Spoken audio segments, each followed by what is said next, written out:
Shimomura is one of my favorite composers, possibly my favorite of all time. She's that good.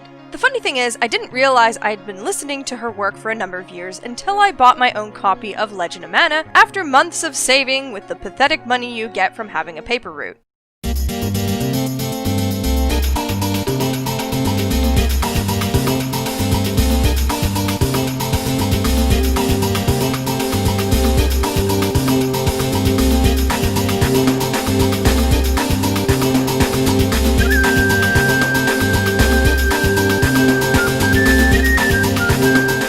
Shimomura, like many composers I've covered in this series, developed a love for music at a young age, learning to play the piano at age 4 or 5. From there, she began composing her own music by playing the piano randomly, eventually coming up with her own pieces. At first, she wanted to be a music teacher, and while she had a job offer at her fingertips, she also was an avid gamer and thought, why not send my music to some of the game companies?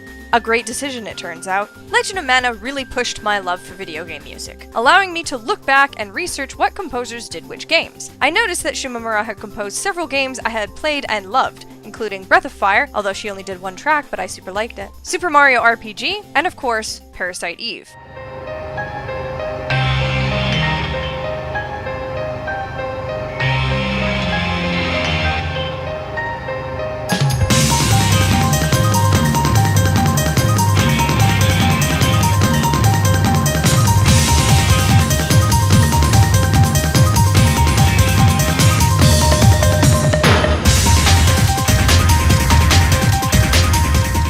This blew my mind, knowing that she could be so versatile and produce some memorable music, not only for fans of the games, but others who just ended up being exposed to it and remembered it. The prime example of this is the song Beware the Forest's Mushrooms from Super Mario RPG, which has been remade by many gamers and mixed with a variety of different things.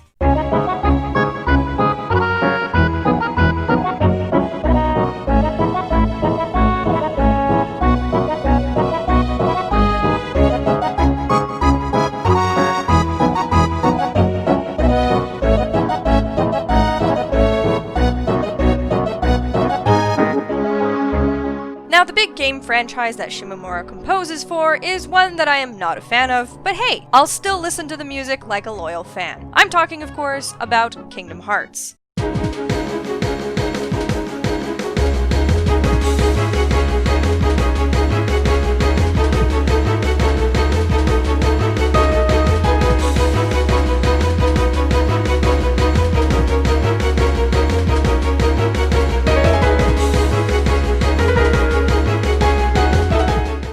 Enough, during an interview with RocketBaby, Shimomura had some reservations about composing for Kingdom Hearts, as she had the task of combining the world of Disney and Square into one. At first I was like, oh please, don't make me do it. I'm sorry, but I can't do it. I could not imagine what kind of world Kingdom Hearts would end up being, therefore I had no idea what type of music I should write. This game has the token Square style story, but then Donald battles with that distinct voice, and Winnie the Pooh is listed as the preferred music to be used among others. It was like, what kind of game is this? That was my earnest first reaction. Despite Shimomura's initial fright, she managed to pull through and produce several lovely soundtracks for the series. In between Kingdom Hearts games, Shimomura brought her Super Mario experience forth and composed for several Mario-themed games, such as Superstar Saga, Partners in Time, Bowser's Inside Story, Dream Team, Paper Jam, eventually coming to her next big milestone, composing for a Final Fantasy game.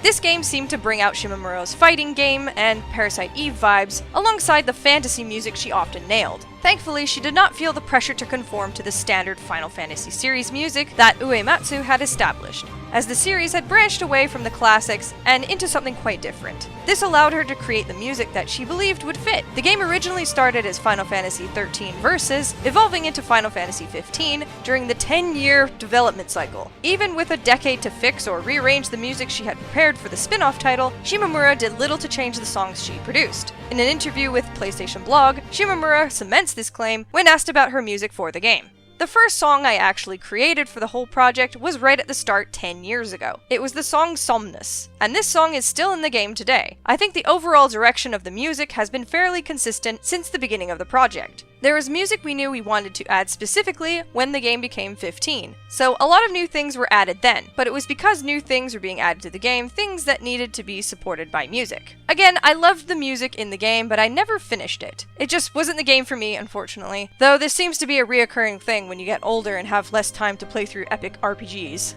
I'm certain we'll hear more from Yoko Shimomura, and if not, we got some real nice music from her to listen to already. Now, my Shimomura love is heavily rooted in the Legend of Mana soundtrack, as you'll see in my favorites, but I do love some of her other work, trust me. I think for me, it's my experience of finding a game where the soundtrack awakened my love for game music. So, my favorite Shimomura music? The first song I always go to is Earth Painting from Legend of Mana. It was always so hype when a dungeon artifact had this background music playing. Then, if at the end of the dungeon, the boss music played Darkness Nova, I was in heaven. Clifftown Gato, another amazing one, especially at the 20-second mark. Apart from Legend of Mana, there's Primal Eyes, heard earlier in this video, from Parasite Eve, along with Urban Noise. The range on this woman is amazing. You can hear her earlier musical influence for Legend of Mana in her earlier game, Front Mission, specifically Manifold Irons. I could honestly gush on and on about her, but I'll leave you with those few that I mentioned. Enjoy!